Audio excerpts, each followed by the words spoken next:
Hello everyone, welcome to Edutap. I am Tanushree. Students, आपने YouTube पर बहुत सारे पॉडकास्ट में अपने पेरेंट्स को और अपने रिलेटिव्स को ये बात कहते हुए सुनी होगी कि मेहनत करोगे तो कैसे नहीं होगा, मेहनत करोगे तो सिलेक्शन ज़रूर होगा, आज नहीं होगा तो कल होगा, पर होगा होगा होगा। ये चीज़ आपने बहुत ज़्यादा सुनी होगी। बट अगर आप रियलिटी में चेक करते हो तो चाहे वो आपकी अपनी लाइफ हो या अपने आसपास आपने बहुत सी लोगों की लाइफ से ये चीज़ देखी होगी कि चाहे हम जितना मर्जी एफर्ट पुट करें फिर भी कुछ लोग को यहाँ सक्सेस जो है वो नहीं मिल पाती है। अब सवाल ये उठता है कि वो ऐसा क्या गलत कर रहे होते हैं कि उनकी जो एफर्ट है वो सक्सेस में नहीं बदल पा रही होती है, जबकि वो बहुत ज़्यादा एफर्ट पुट इन करते हैं। तो स्टूडेंट्स, प्रॉब्लम ये है कि सिर्फ एफर्ट जो होता है उससे सक्सेस गारंटी नहीं होती है। कई बार एफर्ट करने के बाद भी हम जाने अनजाने में ऐसी बहुत सी गलतियां कर देते हैं जिसकी वजह से वो एफर्ट्स जो हैं वो वेस्ट हो जाते हैं। तो आज के इस वीडियो के अंदर हम यही डिस्कस करेंगे कि नबार्ड ग्रेड ए के प्रिपरेशन में आप ऐसी कौन सी 5 मिस्टेक्स कर सकते हो, नोइंगली या अननोइंगली, जिसकी वजह से आपका सारा एफर्ट वेस्ट हो सकता है, और कैसे उन मिस्टेक्स को आप अवॉइड कर सकते हो। But before I start that, अगर आप किसी भी एग्जाम की एक गाइडेड प्रिपरेशन करना चाहते हो तो उसके लिए बहुत ज़्यादा ज़रूरी है कि आपके पास उस एग्जाम के previous year questions, decoded syllabus, हर एक कंपोनेंट की स्ट्रैटेजी हर वक्त अवेलेबल हो। और उसी के लिए हमने ये गाइड बुक जो है इसको क्रिएट किया है। इस गाइड बुक को डाउनलोड करने का लिंक नीचे डिस्क्रिप्शन बॉक्स में गिवन है। It is absolutely free of cost. On that note, let us begin. सबसे पहली मिस्टेक जो स्टूडेंट्स करते हैं वो करते हैं कि वो लिमिटेड सोर्सेज पर स्टिक करके नहीं रहते। उनका दिमाग इधर से उधर भागता ही रहता है कि ये भी पढ़ लेते हैं, वो भी पढ़ लेते हैं। फॉर एग्जाम्पल मैं आपको बताती हूँ, जैसे एग्रीकल्चर एंड रूरल डेवलपमेंट। अब बहुत से लोग ऐसे होते हैं जो किसी ना किसी कोचिंग इंस्टीट्यूट के कोर्स में एनरोल्ड होते हैं, जिनके पास ऑलरेडी कोचिंग का मटीरियल होता है पढ़ने के लिए, एआरडी का।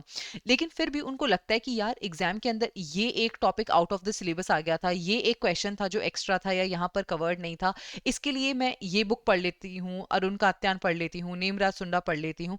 देखिए स्टूडेंट्स, आप चाहे किसी भी सोर्स को फॉलो कर लीजिए, 19-20 का अंतर आएगा ही आएगा। कोई भी सोर्स किसी भी एग्जाम के लिए 100% नहीं बना होता है। आप जितना मर्जी पढ़ के जाओ, 40 में से आप 30 क्वेश्चंस कर लोगे, ज्यादा से ज्यादा 27 to 30 क्वेश्चंस ही कोई आप अटेम्प्ट कर पाओगे, चाहे आप जितनी मर्जी यहाँ पर स्ट्रैटेजीज को फॉलो कर लो। सो ये एक इशू रहता ही रहता है यहाँ पर। लेकिन यहाँ पर अब आपके लिए सोचने वाली चीज ये है कि जो भी आप सोर्स को फॉलो कर रहे हो उस सोर्स को आप स्टिक करके फॉलो करो। If you have enrolled in the coaching institute, then whatever coaching it is, आप प्लीज वहां पर स्टिक करके रहिए। जो सोर्सेज आपको मिल रहे हैं उन पर ट्रस्ट करिए और उन्हीं को अच्छे से पढ़िए। Instead of jumping on to 100 books, आप एक बुक पे स्टिक करिए और उसी को बार बार रिवाइज करिए। मेक श्योर कीजिए कि जितना पढ़ा है उससे कोई गलती ना हो। बिकॉज अगेन, और ये मैं अपने एक्सपीरियंस से बताती हूँ कि बहुत बार ऐसा होता है कि हम पढ़ बहुत सारा लेते हैं, लेकिन जब हम एग्जाम में सॉल्व करने बैठते हैं तो हमें लगता है यार कहीं तो पढ़ा था, एग्जैक्टली याद नहीं आ रहा। जब हम दो ऑप्शंस के बीच में कंफ्यूज होते हैं तो वो कहीं ना कहीं इस वजह से होता है कि हमारे कॉन्सेप्ट्स ठीक से क्लियर नहीं होते, या जो हमने पढ़ा होता है वो हमें याद नहीं होता। और अगेन, इसका मेन रीजन यही होता है कि हमने 50 सोर्सेज उठा लिए होते हैं। So please don't run behind sources. आप जो भी सोर्स पढ़ रहे हो, लेट मी टेल यू, चाहे वो आप सेल्फ स्टडी से पढ़ रहे हो, चाहे वो आप कोचिंग इंस्टीट्यूट के उससे पढ़ रहे हो, वो सोर्स इनफ है। जस्ट मार्क माई वर्ड्स कि whatever source you are referring to, वो सोर्स इनफ है। आप उस सोर्स पे स्टिक कीजिए और फिर अपनी तैयारी करिए। तो इस मिस्टेक को तो बिल्कुल नहीं करना कि बतेरे सोर्सेज ले लिए, एक सोर्स लो और उसी को बार बार रिवाइज करते रहो।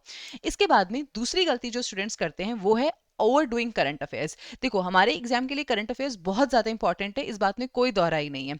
लेकिन अगेन यहाँ पे स्टूडेंट्स क्या मिस्टेक करते हैं, अब चाहे उनके पास कोचिंग का मटेरियल हो या वो सेल्फ स्टडी से करें, फिर भी उनके दिमाग में कैसे कैसे क्वेश्चंस आते हैं। मैम, योजना कुरुक्षेत्र भी पढ़ लें। अरे भाई, क्यों पढ़ लें? कभी आया प्रीवियस ईयर क्वेश्चन योजना कुरुक्षेत्र से? नहीं आया। और अगर एक आधा आ भी गया तो एक क्वेश्चन के लिए आप 12 महीने की योजना कुरुक्षेत्र पढ़ोगे?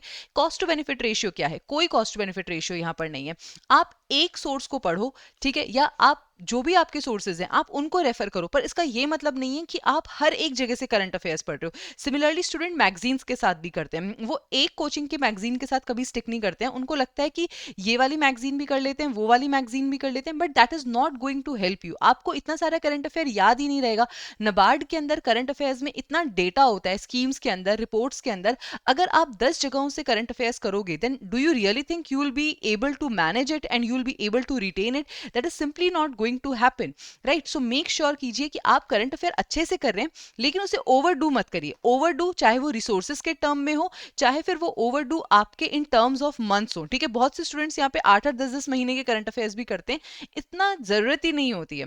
अगर आप 3 से 5 महीने का करंट अफेयर भी नबार्ड में कर लेते हो, so that is more than enough. So please don't overdo your current affairs.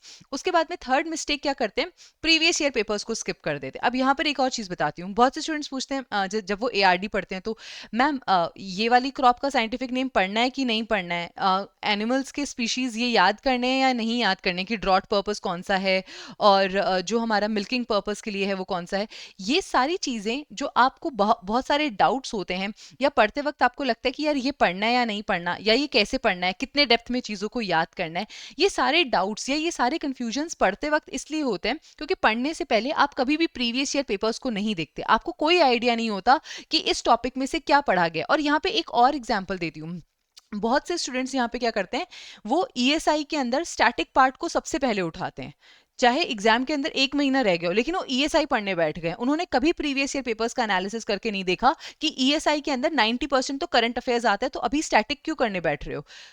You are not able to prioritize your things because you have not analyzed the previous year papers. So no matter कि कितना कम time बचा है, जो पहली चीज आपने हमेशा करनी है वो है प्रीवियस ईयर पेपर्स को देखना। पहले देखो कि क्या पूछा जाता है, कितनी डिग्री में वो चीज पूछी जाती है, कितनी चीजें यहाँ पर आती हैं, उन सारी चीजों को एनालाइज करो। Don't skip previous year papers at any cost, ठीक है?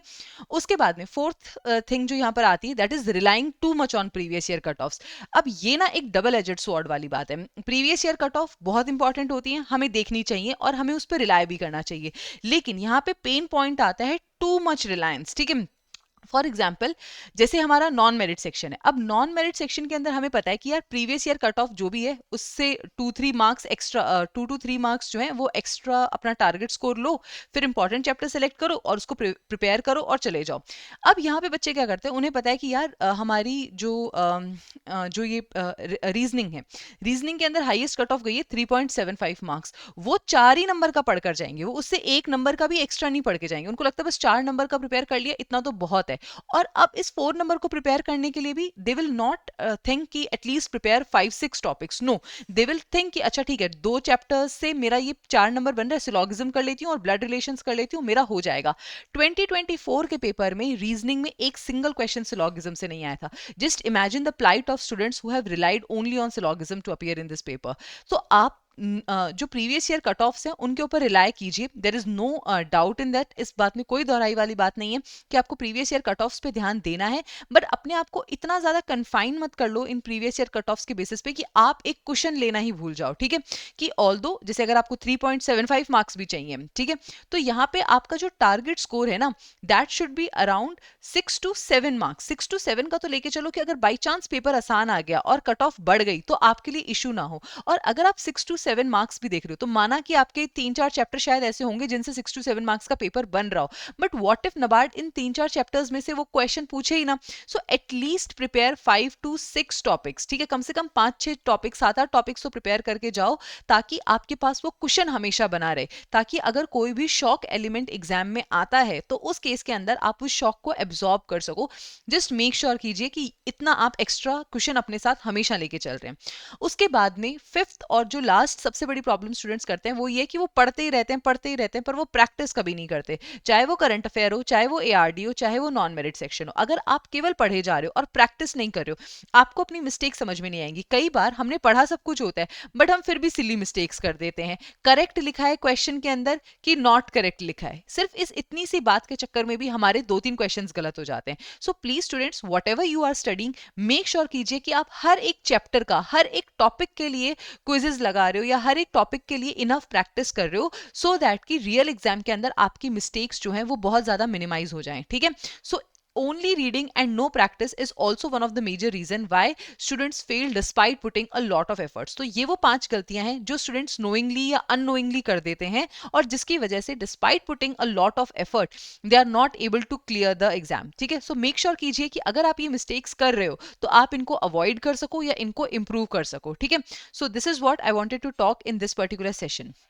Now, students, if you are interested in any paid mentorship for your NABARD Grade A preparation, then you can visit our website edutab.in. Here we have dedicated courses for the NABARD Grade examination. For the 2025 exam, we have launched the NABARD Grade A Phase 1 and Phase 2 live crash course. And as part of this crash course, we are offering you the live classes, chapter-wise quizzes, summary sheets, mind maps, descriptive model question and answers, and chapter-wise previous year questions solved. Along with that, the full-length mock tests are also a part of this particular test series, this particular course, that is the NABARD Grade A Phase 1 and Phase 2 live crash course. Apart from that, we have a Phase 1 and Phase 2 test series for those of the students who are preparing through self-study. For those of you who want to prepare for 2026 and who want to prepare from scratch for Phase 1, Phase 2 and the interview part, we have the gold course. And for those of you who want to prepare only for the Phase 2 and the interview part, we have the silver course. So these are the courses that are currently available on our website for the NABARD examination. On this note, I'm ending this session here. Thank you so much and I wish you all the very best.